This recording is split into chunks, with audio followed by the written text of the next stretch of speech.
Hello. Hello. Hello. Hello. Hello Ayush. Ayush मेरी आवाज आ रही है? हेलो आयुष मेरी आवाज आ रही है? हेलो आयुष मेरी आवाज आ रही है? Yes sir. आयुष आ रही है आवाज? Yes sir. आवाज आ रही है ना क्लियर? ओके ठीक है, कंफर्म यस कर सर, रहा आ रही है। हूँ। ओके ठीक है, चलिए शुरू करते हैं। रिसोर्स एलोकेशन ग्राफ का क्या मतलब है यहाँ पे डेडलॉक्स में? ठीक है ना, तो डेडलॉक्स में रिसोर्स एलोकेशन ग्राफ क्या होता है उसके माध्यम से कैसे समझेंगे इसको। तो I will share PPT presentation slide.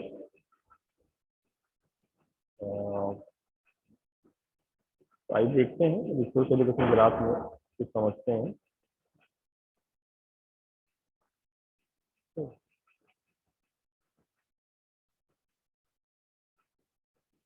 जैसे कि आपने देखा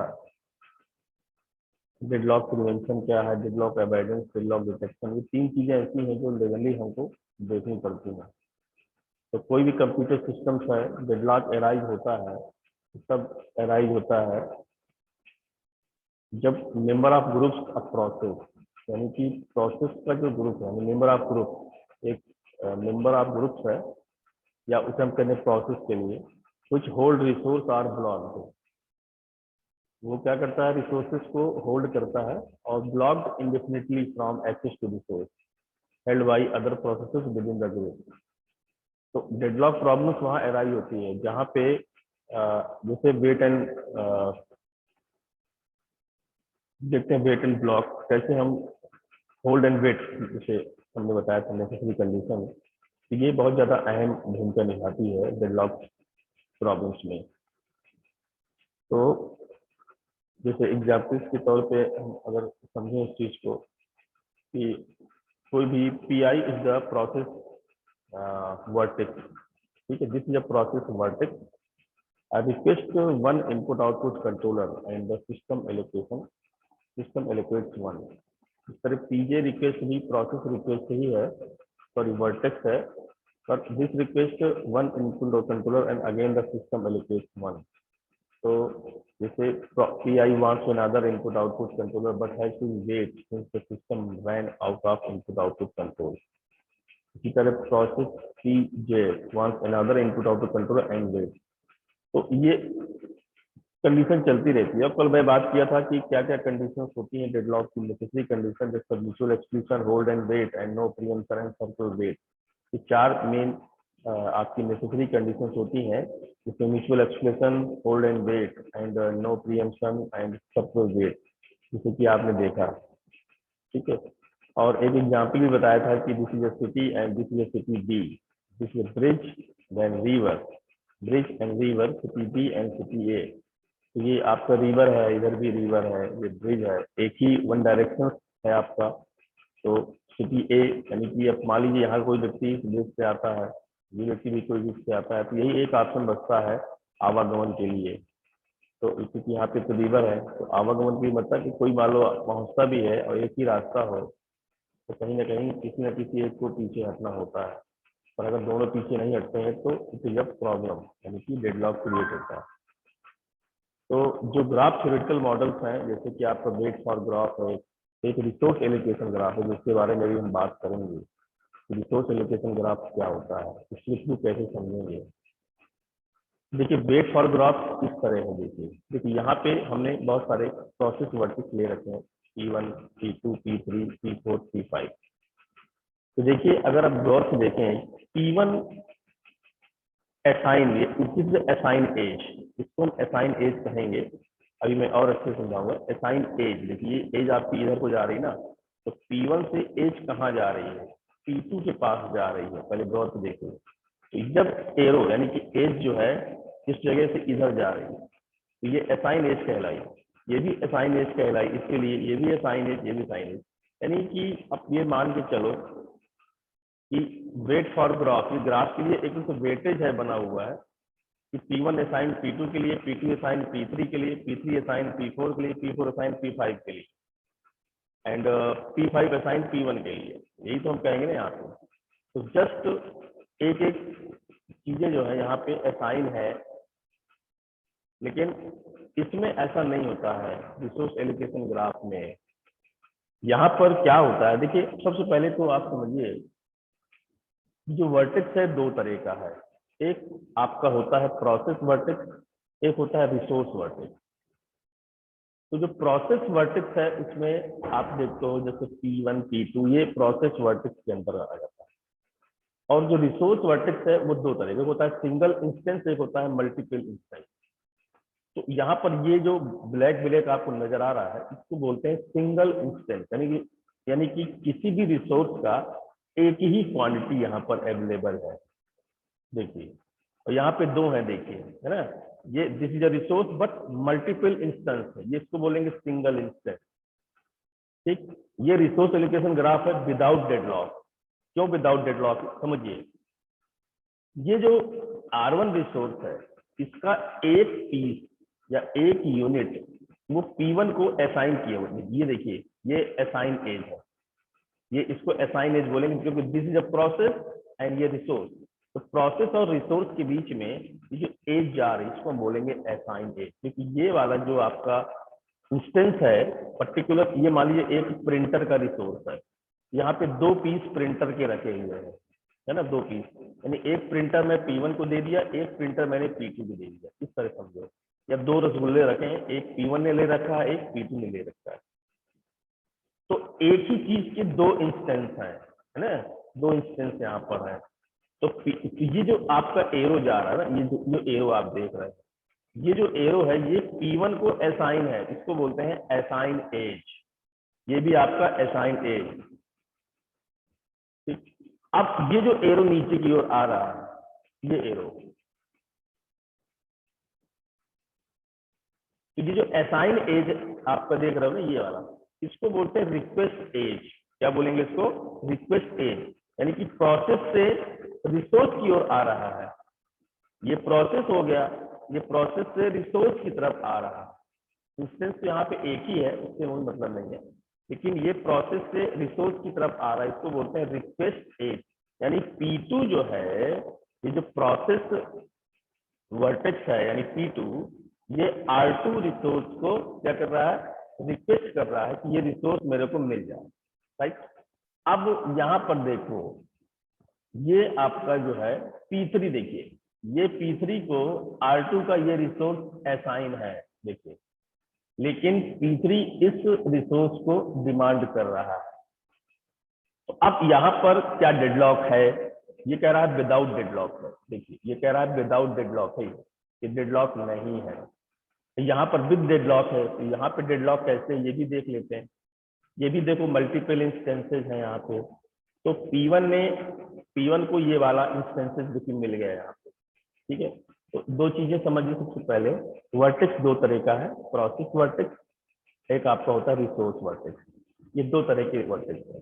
रिसोर्स वर्टेक्स दो तरह का है आपका, एक आपका सिंगल इंस्टेंस है, दूसरा आपका मल्टीपल इंस्टेंस है। राइट, तो इसी तरह आपका जो एज है, एज भी दो तरह का है, एक आपका असाइन एज है, एक आपका रिक्वेस्ट एज है। यही सारी चीजें आपके रिसोर्स एलोकेशन ग्राफ को कंप्लीट करते हैं। ओके, तो अब यहाँ पर ये देखिए इस तरह P1 इसको अलाट है, P2 इसको अलाट है। P1 ने क्या किया, इस रिसोर्स की मांग कर दी, P2 ने भी इसी रिक्वेस्ट की मांग कर दी। ये लेकिन P3 को अलाट है, पर P3 जो है इसकी अगर इस रिसोर्स की डिमांड कर रहा है। अब आप देखिए कि P1 के पास एक रिसोर्स ऑलरेडी है होल्ड किए हुए, इसकी रिक्वेस्ट कर रहा है। जब तक रिक्वेस्ट नहीं पूरी होगी तब तक ये प्रोसेस नहीं होगा। इसी तरह P2 के पास ये वाला इंस्टेंस है, फिर भी वो इस R2 रिसोर्स की डिमांड कर रहा है, यानी इसकी अगर डिमांड्स नहीं पूरी होती रिक्वायरमेंट, तो यहाँ पे देखिए सिचुएशन बिगड़ रही है। P3 के पास ये वाला देखिए आपके पास रिसोर्स है, बट ये इन रिसोर्स की मांग कर रहा है जो अभी सिर्फ रिक्वेस्ट कर रहा है, जो यहाँ पे अवेलेबल ही नहीं है। तो जब चीज अवेलेबल नहीं है तो फिर वो आपको कैसे मिलेगी, देखिए ये डेडलॉक सिचुएशन यहाँ पे बन रही है क्योंकि सब एक दूसरे से डिपेंडेंट होते जा रहे हैं। यहाँ पर क्या है कि P1 ने किसी भी प्रकार की रिक्वेस्ट नहीं की है। यहाँ पे डेडलॉक क्यों नहीं बन रहा? देखिए P1 के पास एक रिसोर्स है, मतलब उसको और कोई रिसोर्स नहीं चाहिए। तो जब P1 एग्जीक्यूट करेगा, एग्जीक्यूट करने के बाद ये जो रिसोर्स है वो इसको जरूर देगा, यहाँ पे रिसोर्स जरूर आएगा। जब रिसोर्स खाली करेगा तो देखिए P3 जो है इस अवेलेबल रिसोर्स को ले लेगा और अपना काम कंप्लीट करके दोनों इंस्टेंसेस को रख देगा उसी पोजीशन पे। P2 को सिर्फ ये रिसोर्स चाहिए, मिल जाएगा, और इस तरह यहाँ पे डेडलॉक सिचुएशन नहीं बन रही है।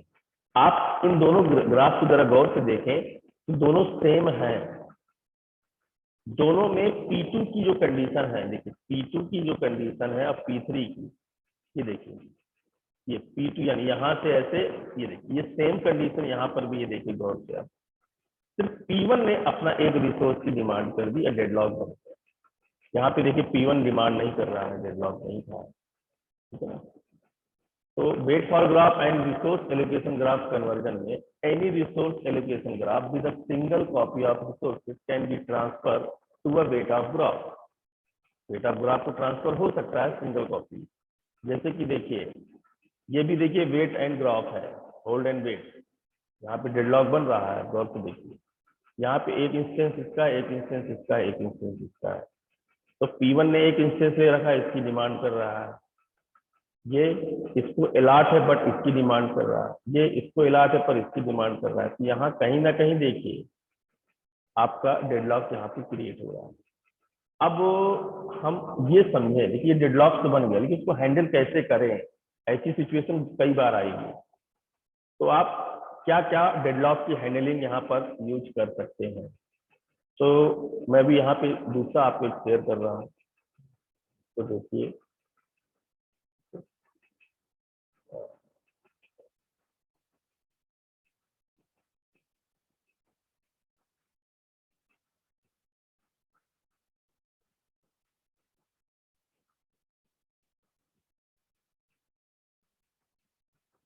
ठीक है, ये आपका एक और स्क्रीन है, यहाँ पे मैं करके देता हूँ आपको। तो यही वाला है। चलिए, तो स्ट्रेटजी फॉर हैंडलिंग डेडलॉक में क्योंकि आपका डेडलॉक प्रिवेंशन है, जैसे कि आपने देखा। आपका डेडलॉक अवॉइडेंस है, जैसे आपने देखा। आपका डेडलॉक डिटेक्शन है, रिकवरी, यही सारी चीजें आपके सिलेबस में है, ज्यादा नहीं। यहीं से सारा कुछ यहाँ पे फिनिश हो जाता है, ठीक है।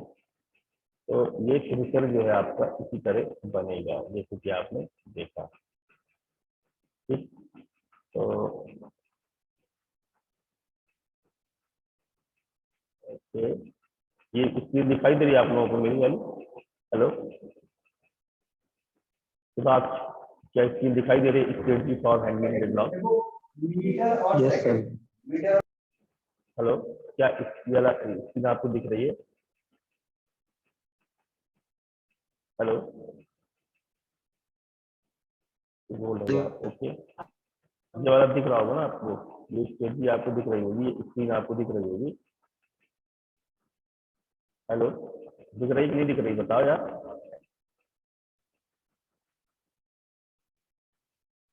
ओके, तो ये डेडलॉक प्रिवेंशन है, ये डेडलॉक अवॉइडेंस है, ये डेडलॉक डिटेक्शन रिकवरी है। तो देखिए पहले मैंने बताया था कि अगर आपको डेडलॉक से बचना है या उसको हैंडल करना है, तो जो डेडलॉक प्रिवेंशन है, तो सिचुएशन क्या रहती है कि हम डेडलॉक को प्रिवेंट हो, रोकें इसको by the restraining request made to ensure that case one of four deadlock condition can not occur.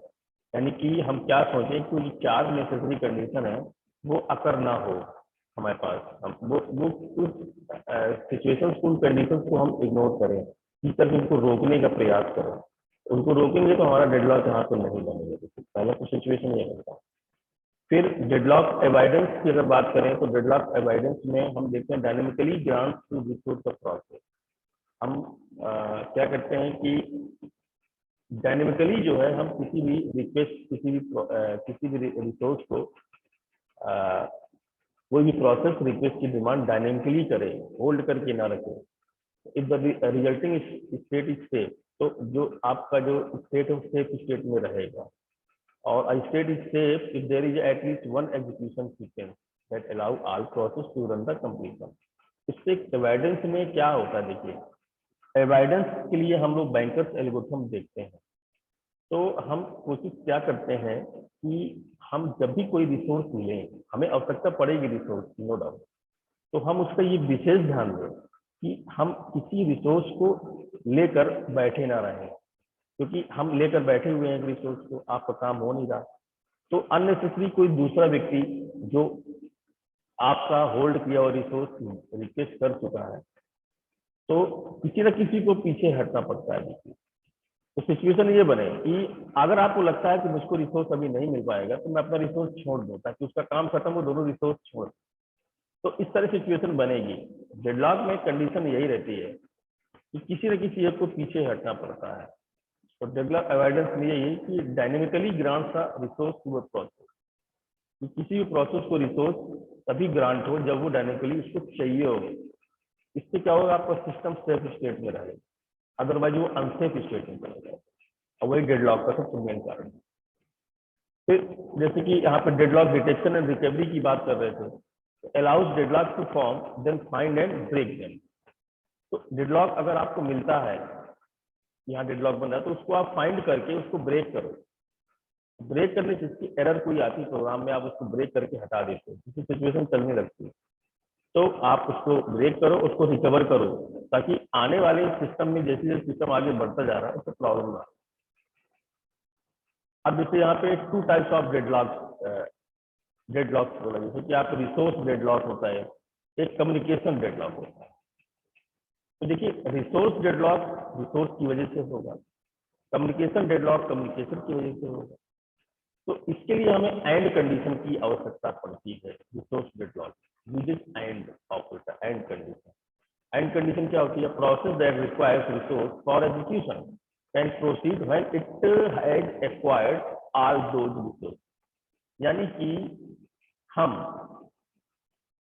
Execution को तभी प्रोसीड करें, और एग्जीक्यूशन कैन प्रोसीड, वो तभी प्रोसीड हो, उसने कहा process that requires resources for execution, process को तो रिसोर्स चाहिए ना एग्जीक्यूशन के लिए, कैन प्रोसीड हो सकता है, बट उसमें कंडीशन लगी है कि जब सभी रिसोर्सेज जो हैं उसको एक्वायर हो जाए तभी वो एग्जीक्यूशन हो।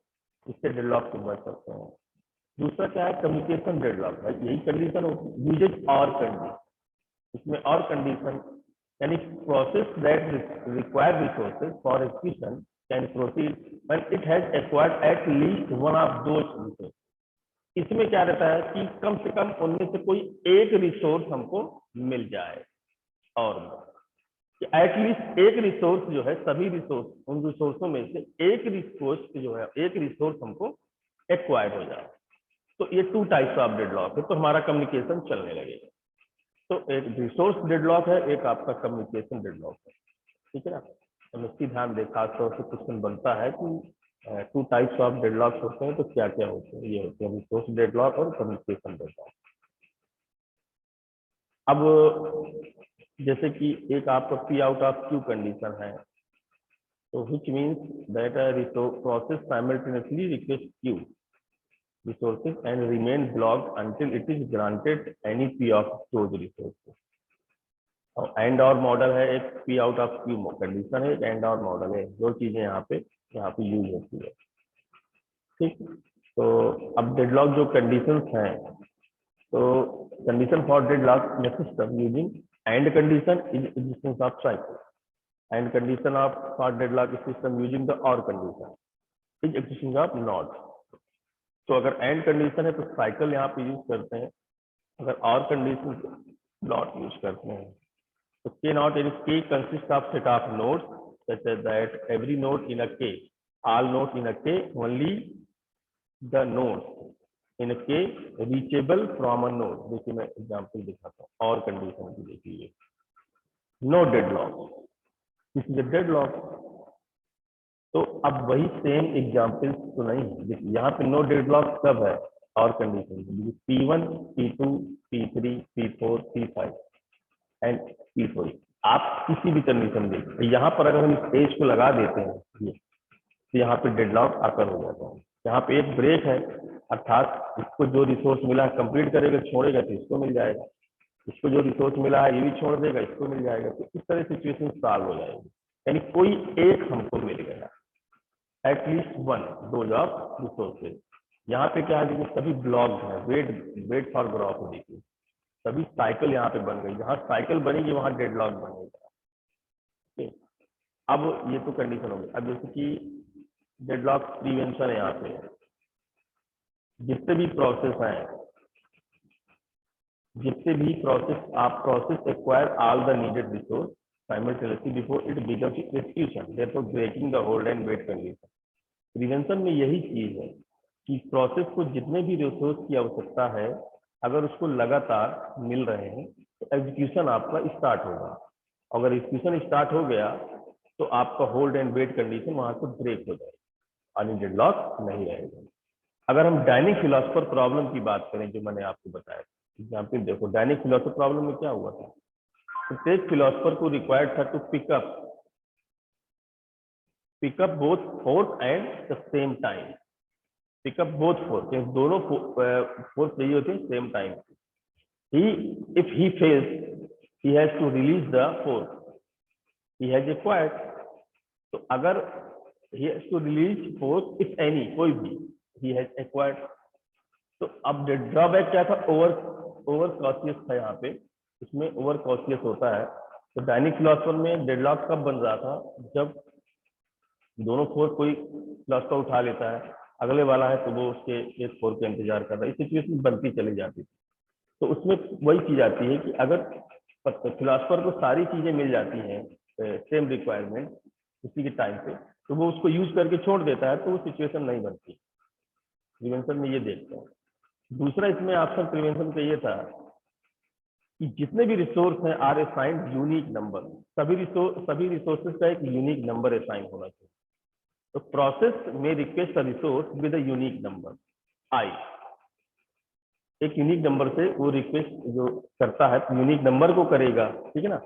Only if it is not holding a resource, यानी कि वो किसी रिसोर्स को होल्ड नहीं कर रहा with the number less than equal to the I, यानी कि जिस नंबर को, यानी कि मान लीजिए आपको किसी रिसोर्स को चाहिए, आपके पास वो नंबर हमारे पास गिवन है, असाइन है, तो जिस नंबर को आपने रिक्वेस्ट करा हुआ है, तो अगर ये पता है कि वो रिसोर्स का नंबर ये है, वो नंबर ऑलरेडी उसके पास है, किसी प्रोसेस के पास है, तो दूसरा वाला प्रोसेस फिर उस प्रोसेस को रिक्वेस्ट नहीं करेगा, यानी रिक्वेस्ट नहीं करेगा क्योंकि वो अवेलेबल ही नहीं है, क्योंकि हमें नंबर से कर रखा है। जब अवेलेबल ही नहीं है तो वो उसको मिलेगा नहीं, वो रिक्वेस्ट करेगा नहीं। जब उसको रिक्वेस्ट नहीं करेगा तो आसानी से चीजें हटेंगी वहां पे। तो या उससे ज्यादा वाला लेस देन नंबर या equal to I, and therefore breaking the circular wait condition. यहाँ पर भी आपकी सर्कुलर वेट कंडीशन रिड्यूस हो सकती है, बट तब होगा जब आपके सारे रिसोर्स के नंबर असाइन होंगे, यूनिक नंबर, कि हाँ ये रिसोर्स एक नंबर का, दो नंबर, तीन नंबर, तीन प्रोसेस है, चार प्रोसेस, तीन रिसोर्सेस है, P1 ने 1 नंबर ले लिया। अब ले लिया तो अब बाकी की जो नंबर है वो बस दिखाई देंगे, नंबर थोड़ी ना दिखाई देगा, दो नंबर पे जो लेना चाहे ले ले, तो ये आपको रिक्वेस्ट नहीं करेगा, तो उसकी वेट एंड कंडीशन आपकी नहीं आएगी। जैसे डायनिक फिलोसफर प्रॉब्लम में क्या था, each philosopher is required to pick up fork that has a larger ID than one he currently hold, that is philosopher P5 need to pick up F5 and then F1। देखिए वहां पे आपका number था कि मान लीजिए P5 वाला process है तो वो F5 वाला 4 को उठाएगा। उसके बाद 5 ही प्रोसेस हम लेते थे ना वहां पे, जब हम 5 या हम पहले 0 से 4 लेते थे, यहाँ पे 1 से 5 भी ले सकते हैं आप लोग, तो हम 5 वाला लेते थे। तो अब जैसे 5 वाले में क्या था, जैसे लेफ्ट और राइट करके था अपन को, जैसे मान लो कोई P1 प्रोसेस था तो पहले वो P1 उठाएगा, फिर उसके बाद P2 उठाएगा, यानी उसको नंबर असाइन कर दिया था अपन, यानी P1 लेफ्ट वाला हो गया, P2 आपका राइट वाला हो गया, यही मैंने बताया था। तो P1 और इस तरह असाइन था उसका, तो वहां पर हमने कंडीशन लगा दी, वहां पे हमने उसको सर्कुलेट को चेंज कर दिया। ये सिचुएशन इस तरह बनती है, तभी आप वेट कंडीशन से बाहर आ सकते हैं। तीसरा जो प्रोसेस था डेडलॉक प्रिवेंशन में, कि प्रत्येक process assign to unique priority number, हर प्रोसेस में एक यूनिक प्रायोरिटी नंबर अगर हम असाइन कर दें तो इस सिचुएशन से बचा जा सकता है। तो priority number decide whether process Pi should wait for process Pj and therefore break the no non preemption condition। यानी कि अगर हम प्रोसेस को एक यूनिक प्रायोरिटी नंबर असाइन करें तो प्रायोरिटी नंबर डिसाइड करेगा कि whether process Pi should wait और प्रोसेस Pj, क्या Pi जो है आपका Pj प्रोसेस के लिए वेट कर रहा है कि नहीं, वेट करना चाहिए कि नहीं करना चाहिए। तो जब प्रायोरिटी नंबर असाइन हम कर लेंगे या किसी भी प्रोसेस को कि इस प्रायोरिटी वाले को हमने प्रायोरिटी नंबर दे रखा है, तो फिर जो वो रिक्वेस्ट की डिमांड करेगा तो दूसरा वाले प्रोसेस को वो रिसोर्स मिलेगा ही नहीं, यानी वो रिक्वेस्ट करेगा लेकिन वो रिक्वेस्ट उसकी डिनाई होगी। इससे क्या रहेगा कि जो नो प्रीएम्पशन कंडीशन है ये ब्रेक हो जाएगी। तो ये कंडीशन अगर ब्रेक हो जाएगी तो डेडलॉक वहां पे नहीं क्रिएट होगा, ठीक है ना। अब डेडलॉक स्टारवेशन, अब जैसे ड्रॉबैक क्या, स्टारवेशन बनेगा, ठीक है। प्रायोरिटी में स्टारवेशन बनता है, जो लोअर प्रायोरिटी है वन में ऑलवेज ही रोल बैक, बार बार रोल बैक होगा। Solution is to raise the priority every time it is victimize. तो क्या रहता है कि मान लो किसी को हम प्रायोरिटी दे देते हैं तो यानी कि वही बार बार आएगा एग्जीक्यूशन के लिए, बाकी वाले प्रोसेस क्या रहेंगे वो स्टारवेशन में चले जाएंगे। ये प्रॉब्लम इसमें आएगी, ये ड्रॉप ये है, लेकिन डेडलॉक से हम बच जाएंगे, ठीक है ना। जैसे मैंने आपको बताया मान ली सपोज फिलोसफर है, priorities are based on the their ID, P1 has a higher priority than Pj, इस तरह करके। In this case Pi allowed to wait for this, is not allowed to wait for P1। In this case happens Pi has to be about releasing acquired force, यानी कि आपका कुल मिला के starvation वहां पे बनेगा। ओके, तो प्रैक्टिकली देखते हैं ये इस चीज को कि practically it is impossible to provide a method to break the mutual exclusion condition since most resource are in not shareable. तो two philosopher can not use the same force at the same time. तो practically ये possible नहीं है mutual exclusion को हम break करें, क्योंकि philosopher में क्या है कि दो फिलोसफर एक टाइम पे can not use the same force, यानी कि एक जैसे फोर्स को सेम टाइम पे दो फिलोसफर यूज नहीं कर सकते। ये कंडीशन मैं आपको बता चुका हूँ कि फिलोसफर जो है एक ही फोर्स को, सेम फोर्स को सेम टाइम पे दो फिलोसफर यूज नहीं कर सकते। तो म्यूचुअल एक्सक्लूजन में क्या है, एक बार में एक ही प्रोसेस एग्जीक्यूट होगा, दूसरे को वेट करना पड़ेगा, तो हम इसको ब्रेक नहीं कर सकते, प्रैक्टिकली ये पॉसिबल नहीं है। Wait and die, want resource, old process, young process. तो ये प्रिवेंशन में ऐसे ही होता है, प्रिवेंशन में तीन कंडीशन को तो हम डिस्ट्रॉय कर देते हैं, लेकिन चौथी कंडीशन म्यूचुअल एक्सक्लूजन वो डिस्ट्रॉय नहीं है। ओके, तो किसी कुछ पूछना है तो पूछ सकता है, मेरे ख्याल से सब लोग ट्वीट कर गए हैं। आयुष, आयुष कुछ पूछना है? हेलो।